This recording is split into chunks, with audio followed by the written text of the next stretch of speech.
Today, we're going to discover how sound travels using some bouncy balls. First, grab a few different types of balls, like a rubber ball, a tennis ball, and a ping pong ball.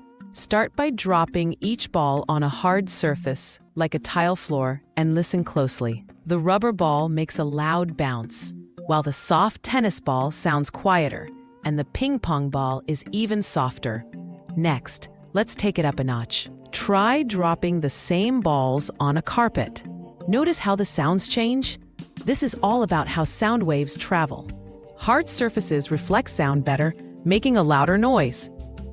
Let's experiment and have fun with sound.